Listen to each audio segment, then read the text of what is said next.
Hello, and welcome to Navigating Nursing. I am your host, Laura Whitehead, a registered adult nurse, a critical care nurse, qualified lecturer, and fellow of the Higher Education Academy. I'd like to welcome Sue Everett, who's a senior nurse practitioner in sexual health and a senior lecturer at Middlesex University. I know you're very busy with your PhD at the moment, so thank you so much, Sue, for joining me. I want to take you back to the beginning. What made you want to be a nurse in the first place? So I'm somebody who always wanted to be a nurse. I trained at a London teaching hospital. And my flatmates that I lived with are completely put off by this. I wrote to St Thomas's Hospital from the age of 10. Wow. So I was really Really? dead keen to be a nurse, and I always wanted to do it, and I didn't apply to another hospital, which I would not recommend because it's mad. Why would you do that? But that's what I did. I always wanted to go there. I was heavily influenced by having measles as a child and reading a Ladybird book on nursing. So that was sort of what led me into it. I did all my sort of A levels sort of around that, really, and nursing, and I loved my nurse training. It was good. It was very interesting. It was hard work. We were student nurses that did nights every month. It was fun, but it was very hard work. And then when I qualified, I stayed for a year. And then I decided I wanted to do midwifery. So did you always know that you wanted to do midwifery, or that you wanted to be dual registered, or was it something that you thought about during that year? In my day, I mean, it sounds my day, so it's a long time ago, and we are talking about the 80s, is that there wasn't a combined midwifery route. And I didn't want to be a midwife when I first started as a general nurse. So I decided I wanted to do midwifery because I wanted to travel and I wanted to go into sexual health. And I chose to go to Scotland. My family is Scottish, so I chose to go back home. My family are from Glasgow, and I chose not to go to Glasgow because my family lived there and didn't want to live with my family. So I went to Edinburgh. I had a great time, but I failed. I failed my midwifery. When I talk to students that fail, and I always tell them when they fail something, I say, do you know what? I failed my midwifery. And they'll go, what? Because they think that I can't have failed anything. And I've had the same. I think I failed about one module a year during my Yeah, degree. And my mum jokes that I liked my nursing degree so much I did loads of it twice, yeah. which she wasn't wrong. But yeah, when I now and like the course I've done since, like everyone's always very shocked. And I think actually a lot for me was learning about what people wanted. I think I spent a lot of time writing what I thought the lecturers wanted me to write, not actually what the purpose of And I think that the that's assessment you. was. I think also you learn a lot about failing. And what I learned about myself was that I'm somebody who takes it very seriously. And a colleague recently said, oh, you're a bit of a SWAT. And I am a bit of a SWAT, if you like. I am somebody who works very hard and will do all the revision, but I'm somebody who can over revise. And actually, you need to go out. You need to get some fresh air. You need to leave the work so that you don't overload your brain. So I'm sort of very aware of that, but I'm also aware that, by failing, you actually have to get over that stumbling block. And as well, I think And a lot of the time you don't get a lot of time to do we only give now kind of 6 weeks between the result and then the resubmission date. And I yeah, remember when I did my degree, I think it was a month. So I remember I used to give myself, I had a process.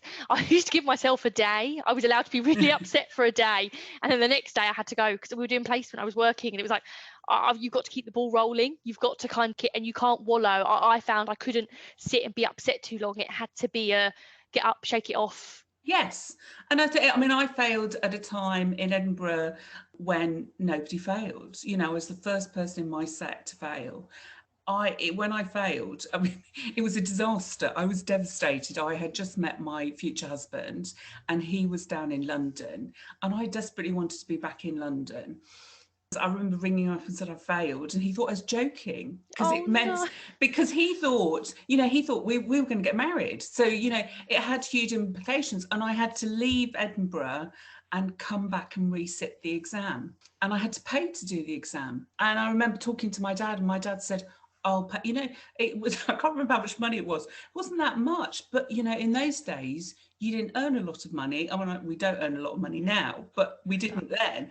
And my dad said, I'll pay for it if you want to do that, I'll Oh, pay. bless you. And one of the things I suppose I've always thought is I was glad I went back and redid it, because I never wanted to say, and I remember saying to him, I never want to look back and say, I wish I had done it, because if I had done it and I'd passed, what would have been the difference? But if I fail, well, I've Yeah. not lost anything. And I realised also that I could still work in sexual health without being a midwife. And so actually that's sort of, I just thought, okay. So I had a job at the time as a midwife at UCL. So I rang up UCL. So this is an also good example of don't just panic. I rang them up and said, I've failed. And they said, what? Okay, come.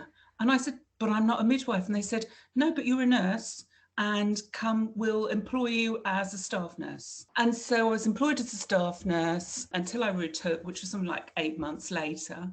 I worked on the postnatal wards, and then I passed. And I remember passing and then saying, okay, you need to go and get, it was a red belt as a midwife. And they said, you need to go down into the laundry and get your red belt. I didn't want to go and get it. I was thinking, You were like, I really like the postnatal ward. I'm getting along really well here. And I was just thinking, oh my God, the responsibility now, Yeah. So that was that. And then I went, while I was working on the labour ward, so I worked on the labour ward with, ironically, some of the senior midwives that we have in our university. And Small world. it is a small world. Yes, it's a very small world. And I decided I wanted to go and do contraception, and there wasn't any funding. So I paid to do the contraceptive course, and I did the contraceptive course in my annual leave. Dedication. So, it was something I really wanted to do. That's why I did that. And then I started working as a midwife. I'd go and do locums. And that's how I started in sexual health. So I started doing Saturday mornings if I was free, or I'd do an evening clinic. In the meantime, I realised I did not have a degree. And so my day, it wasn't a diploma course, it wasn't a degree course. And, if you wanted to get anywhere, everybody was saying, you need a degree. And I just thought, do you know what? I've just spent 5 years of nursing training, midwifery and nursing training. I just don't think I can cope with doing more nursing theory. And I thought I'll do something different that's relevant. And so I did an Open University psychology degree. So how did you decide on psychology? Was it an area that you felt fit with sexual health and kind of where you wanted your career to go?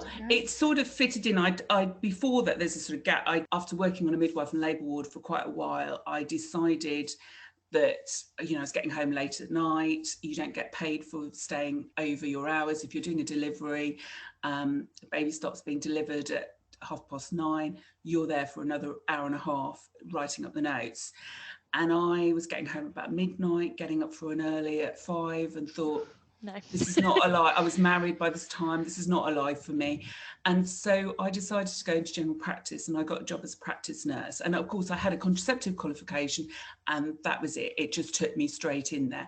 I had tried to get into full-time contraception and sexual health, but there were no full-time jobs. Okay. So I still did locum and odd sessions here and there for them. Was it a case that they just employed part-time members of staff, or was it that everyone that was in the specialty wasn't going anywhere and they were permanently No, it was very much sessional. So sexual contraception and sexual health was very much, it was open in the evenings and it was open at the weekends in some areas of London. And Brooke did clinics, and I worked for them for quite a while. They did Saturday morning clinics and sort of, I think it was Tuesday and Thursday evenings. Okay. And I certainly did Saturday morning clinics in Brixton when my daughter was a baby. It was great. My husband worked office hours, so actually that was quite good for me. He looked after my daughter and I went and did a Saturday morning clinic. And then I did an evening clinic as well, a Monday evening clinic. He arrived at 6:00. We met at the gate. Literally handed my bye. Handed my daughter and went She's out. fine. And I got back at 10:00 at night. But I would be doing that. I did it on top. I worked as a practice nurse, and practice nursing, you could use contraception. What I did in practice nursing was I worked 4 long days a week. And the 4 long days started at 8 and they finished at 7:30. That gave me 1 day off a week. And that gave me a day to do other things like work for contraceptive services as a locum. But it also gave me an opportunity to do a counselling diploma, because actually I was starting to do quite a lot of counselling with patients in my surgery. So I started off doing that. I did a 3-year diploma in counselling, and actually I was very lucky the GPs paid for that. They were keen for me to do that. They could see the benefit for their practice. They had lots of people who had high blood pressure, who had marriage problems. The sort of counselling I did and it still is long-term counselling. So things for people who've been abused, you could spend 6 months, a year talking, listening to them, trying to get them to come to terms with what's happened to them. In those days, and there still is actually very few services for that. So that led me to doing a psychology degree. I felt that doing a psychology degree fitted in with my counselling, but it also fitted in with nursing. So it fitted in both areas. And so I did an Open University. It's recognised by the British Psychological Society. I think Open University courses are very good. In my day, it cost us, so I paid for it, and it's going to sound like it's nothing to our students. So it was something like £60 a month, and you could pay it monthly, which I have argued with our university we should be doing that too. I think it's a very easy way of paying, and you didn't notice it. And I think as well that Open University, I did my mentorship through them because Yeah. actually my uni at the time wouldn't, they didn't have the funding to pay for it, and it was a quarter of the price Yeah. of if I had to pay for a kind of face-to-face university course. So that's why I found it really good. It's obviously very difficult, isn't it? Like we're doing online learning now because of COVID, and one of my students said, "Oh, it's just like doing a distance course." And I said, "Well, it's not, because I'm there at 9 a.m, 10 a.m going, hello, I'm on Zoom, it's live." Where I don't Yeah. know your experience, but the Open University is very, your course is there, off you go. I learned a lot about myself, to be honest, and I had always been somebody. I mean, if you talk to our colleagues, a lot of people say, "Oh, Sue's very bright, she's very clever." I'm not. I'm really not. I didn't write till I was 8. I was very much a slow developer. And I say that because, there will be students that are exactly the same as me. And when I did this Open University degree, I realised how I was very driven. So the one thing about me is I'm very driven.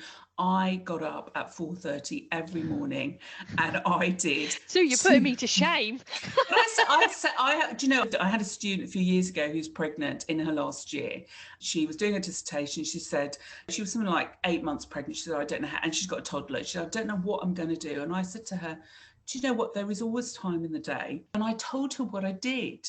And I thought, at least it's offering some sort of way of doing it. And I said, I chose the morning because I knew I was awake. I'm better in the morning. I'm happy to get up. But some people would do it last thing at night. And if that's the way they work, that's fine.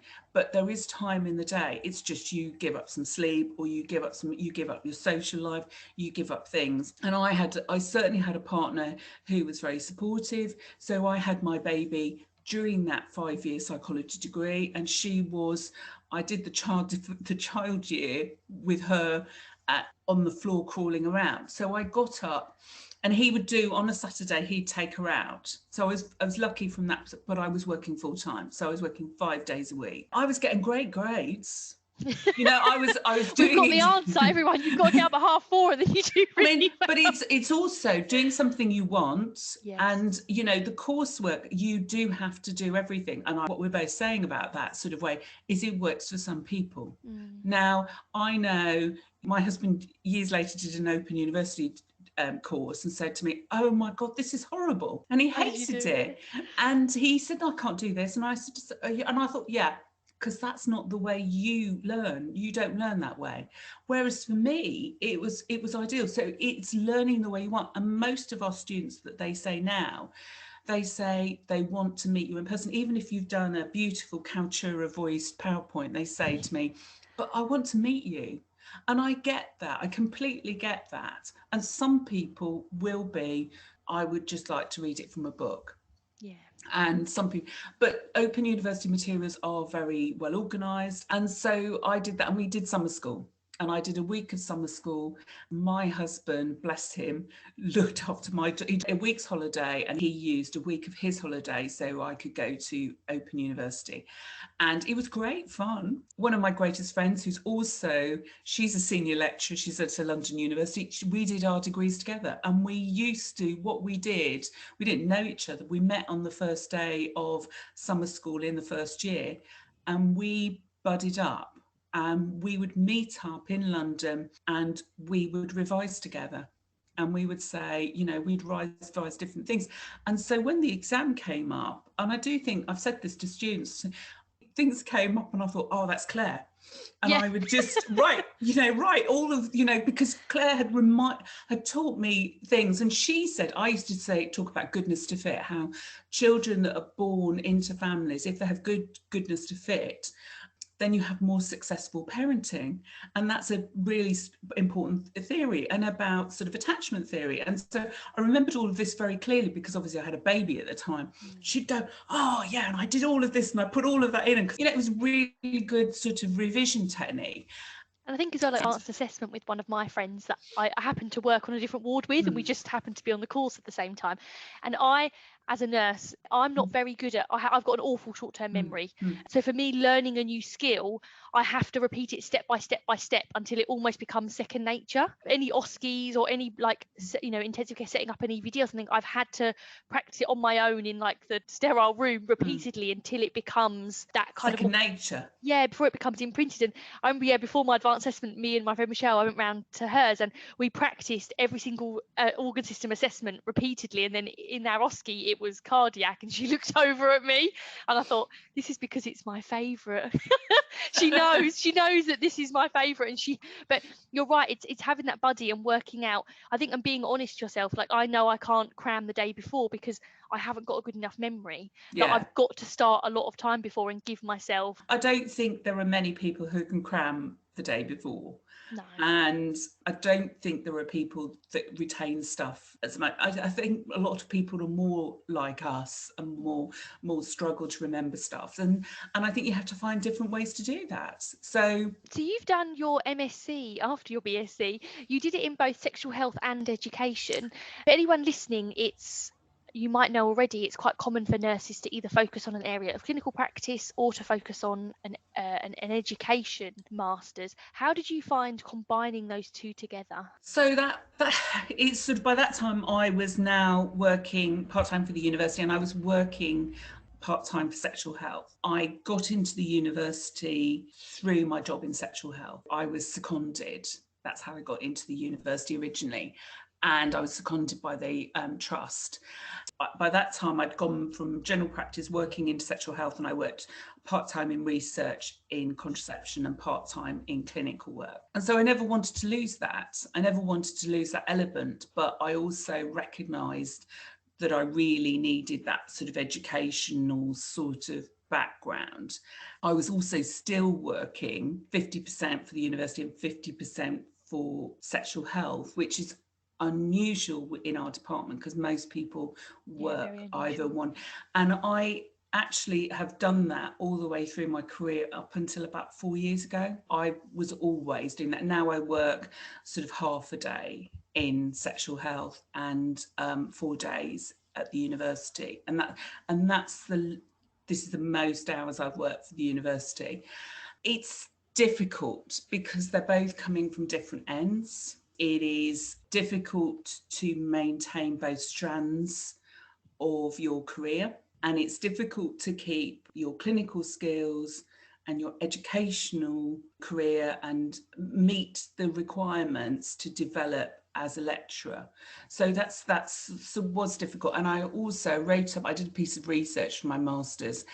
I very much wanted to do it. It was about service users in sexual health experience of online information. And I was particularly interested in looking at the sort of myth stuff that they pick up, how inaccurate or accurate it was. And I remember my supervisor saying, but, you need to look at it, from the research method. And I'm thinking, I'm not really interested in I a lot more now, but, when I did that, I was thinking, yes, but this is the real interesting bit, So it is difficult, but you sort of develop that and you have to learn what bits fit in with that. And you do need to know about the methodology to move forward, really. And you do need to know how to carry out really good research as well and to be able to produce that material. And have you got any advice for anyone that wants to move into sexual health as a field of practice? I said to Sue before we started, every third year class I teach, there's always one or two that say, I really want to be a sexual health nurse. And I always have to say, I don't know anything about that field. And here we are. So what advice would you give? So I always get people asking, and I get students asking me that as well. And it's a really difficult one now because there used to be more full-time jobs. Because of the cutbacks, there are less. That does not mean it's not impossible. You can go in ways, there are areas in London that still do sessional stuff. So you could do a job in general nursing and sort of apply for sessional work. And if you had a contraceptive qualification, that would definitely help you. So if you're a midwife or an adult nurse, then you could do that and that would get you in. You can apply for sexual health band 5 jobs and they will train you up. And that will be a sort of, it's easy to train people up on site for STIs. That's an easy one. People will always do that within the service. The contraception qualification, which is what you really need to develop, the combined both, that one there's less funding for. And there are less courses now. So it's difficult. We've had a lot of closures of services across London, and that is not good. But also there's a lot of fight back still about that. You know, people are fighting that.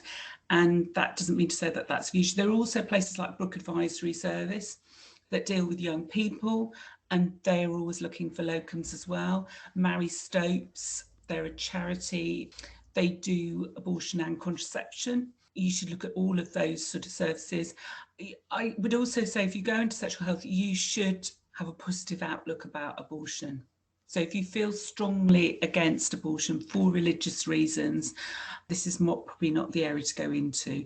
You're going to be dealing with that subject. And then you would get asked that at an interview as well. And in terms of getting, the contraception course, if someone wanted to do that before they actually got a job in sexual health, is it like other courses where you have to be working in the area or you have to have someone to be able to sign you off, or can it be done if you're working in a different... They do.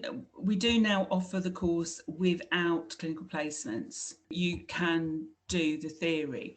So you could do that. And that's one way. It's going to make a lot more sense if you perhaps have got a lower band job, like a band 5, and you do contraception and sexual health, and they're more likely to give you a placement. The problem is, when I did it, placements weren't charged for. Now they charge for placements. So that's another added thing, as the course is charged for and the placement's charged for. And we don't have any jurisdiction on that. We can help you try and find a placement, but places are short of nurses. So as well as being less service, they are looking for nurses, but you do have to be prepared to start at the bottom and train up. And if nurses were newly qualified and they knew they wanted to end up in sexual health, was there a particular area that you would recommend for them to, apply for their first job, kind of almost as a gateway, or to help them develop the skills to then... I think practice nursing is a good sort of gateway. You could go into a genital urinary medicine or an HIV area and sidestep, because they're all sort of there. If you're a midwife, obviously midwifery is very aligned because it's a lot of women's health. You could do gynae.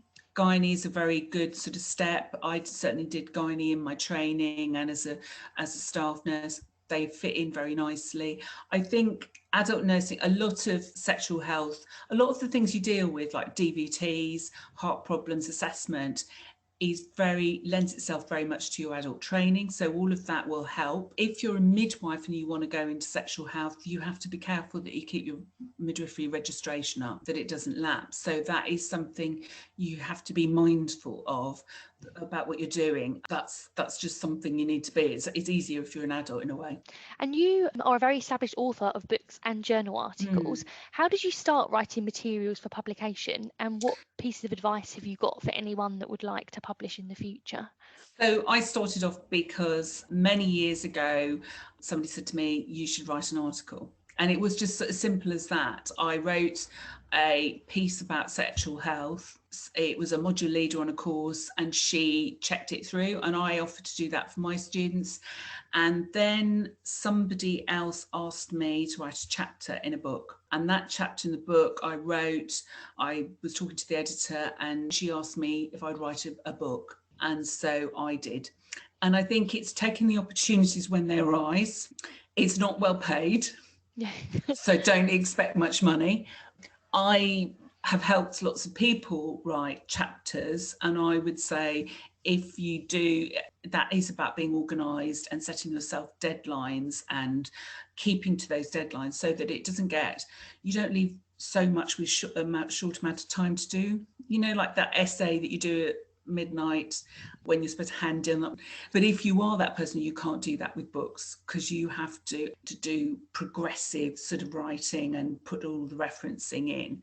So you have to be organised and break it up into small chunks and do a little bit frequently, I think. Did the editors give you an idea of what they wanted you to write, or was it literally, we want a book on this area? We want a book on this area. We want a book on this area. And as you know, Anya and I have written a book, and they came to me originally and said, this book's out of date on mentoring and assessment. Would you write one? And I thought, will I? I thought, will I? And I thought, do you know what? And Anya used to sit opposite me in the Williams building, and I thought, oh, I could do it with Anya. And Anya said, oh, really? And I said, look, we could do half each. And half each immediately makes it easy. So we both, dividing it up makes it much more copable. But I also have been very strict. I've never written a book where it's multi-contributed chapters. And I've either written a chapter for somebody else or I've written the whole book myself, because I'm under control of things being handed in on time. Yeah, it's too stressful otherwise. And it's too stressful, and people don't always deliver the goods. And actually, I do have friends who've done these multi-contributed books, and the heartache they've done when people have suddenly said, oh, actually, I can't do that chapter. And that's just awful. So soul destroying. It is soul destroying. So I'd never put myself in that, but I chose to do a chapter. So with the last book, I've chosen to do that with somebody that I knew she would be coming up and she would find it useful. And at the moment you're doing your PhD. What advice have you got for any nurses or midwives that want to undertake a PhD? It's a long journey. It's a very long journey. Do something you like. Make sure that you have very good supervision. It's full of sort of peaks and troughs. I think a lot of the time through your nursing career, and people always think you get where you do and then it's been easy. It's not easy. And this is probably the hardest thing I've ever done. And I do think at times, why the hell have I done this? You know, what on earth have I done? And it's an awful lot of your own time. So be prepared that you are going to give up your own time, and you're going to have to do that. And if you don't want to do that, make sure you do it at the right time in your life as well, because I think you've got to have that time to spare to be able to do it. Otherwise it's too stressful. Yes. Trying to juggle it all. And what are your career plans for the future? Well, I'm near the end of my career. So I think really it's getting my PhD finished. I think it's sort of making sure that you pass on stuff to other people safely and that they can carry it on, that your students do well, that they enjoy the courses you do, that they come out feeling that they are prepared. And I run the prescribing modules, and I sort of feel it's so important to be able to produce safe prescribers. I do lots of things. I work for the NMC as a reviewer of prescribing modules across the UK. And so there are different things you can do that sort of give you different focuses and make you develop in different ways. So, yes. I just want to say thank you so much, Sue, for coming today, and you've answered so many questions, and it's been a really interesting podcast. So thank you so much. Thank you very much, Laura.